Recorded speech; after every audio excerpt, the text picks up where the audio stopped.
ശ്രീമദ് ഭഗവത്ഗീത ധ്യാനം.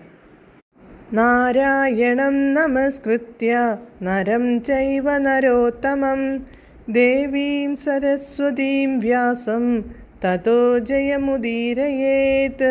നഷ്ടപ്രായേഷു ഭദ്രേഷു നിത്യം ഭാഗവത സേവയാ ഭഗവതേ ഉത്തമശ്ലോകേ ഭക്തിർഭവതി നൈഷ്ടകീ.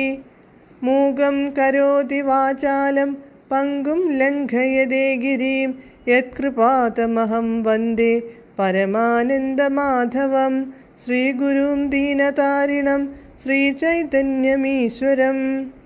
ഓം അജ്ഞാനതിമിരാന്ധസ്യ ജ്ഞാനാഞ്ജനശലാകയാ ചക്ഷുരുന്മീലിതം യേന തസ്മൈ ശ്രീഗുരവേ നമഃ. നമഃ ഓം വിഷ്ണുപാദായ കൃഷ്ണപ്രേഷ്ഠായ ഭൂതലേ ശ്രീമതേ ഭക്തിവേദാന്ത സ്വാമിന്നിധി നാമിനേ. നമസ്തേ സാരസ്വതേ ദേവേ ഗൗരവാണി പ്രചാരിണേ നിർവിശേഷ ശൂന്യവാദി പാശ്ചാത്യദേശതാരിണേ. ജയ ശ്രീകൃഷ്ണ ചൈതന്യ പ്രഭു നിത്യാനന്ദ ശ്രീ അദ്വൈത ഗദാധര ശ്രീവാസാദി ഗൗരഭക്തവൃന്ദ. ഹരേ കൃഷ്ണ കൃഷ്ണ കൃഷ്ണ ഹരേ ഹരേ, ഹരേ രാമ രാമ രാമ ഹരേ ഹരേ. ഹരേ കൃഷ്ണ കൃഷ്ണ കൃഷ്ണ ഹരേ ഹരേ, ഹരേ രാമ രാമ രാമ ഹരേ ഹരേ. ഹരേ കൃഷ്ണ കൃഷ്ണ ഹരേ ഹരേ, ഹരേ രാമ രാമ ഹരേ ഹരേ. ഭഗവത്ഗീത യഥാരൂപം. അധ്യായം 14. ഭൗതിക പ്രകൃതിയുടെ ത്രിഗുണങ്ങൾ. ശ്ലോകം 4, പേജ് നമ്പർ 709. സർവയോനിഷു കൗന്ദേയ മൂർത്തയ സംഭവന്തി യാഃ താസാം ബ്രഹ്മ മഹദ്യോനിരഹം ബീജപ്രദഃ പിതാ.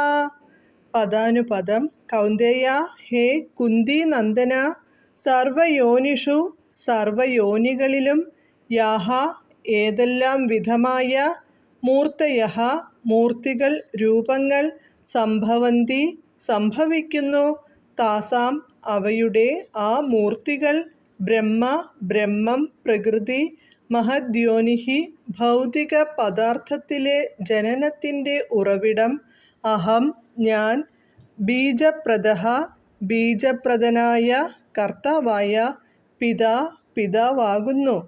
വിവർത്തനം.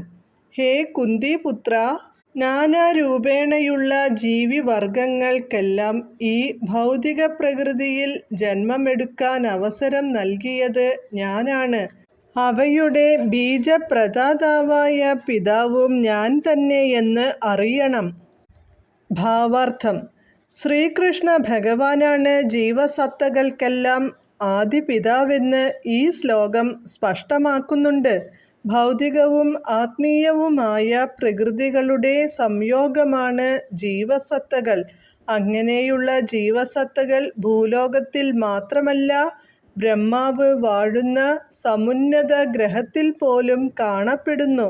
ഭൂമിക്കുള്ളിലും വെള്ളത്തിലും അഗ്നിയിൽ പോലും ജീവികളുണ്ട്. എല്ലായിടത്തും ജീവസത്തകളുണ്ട്.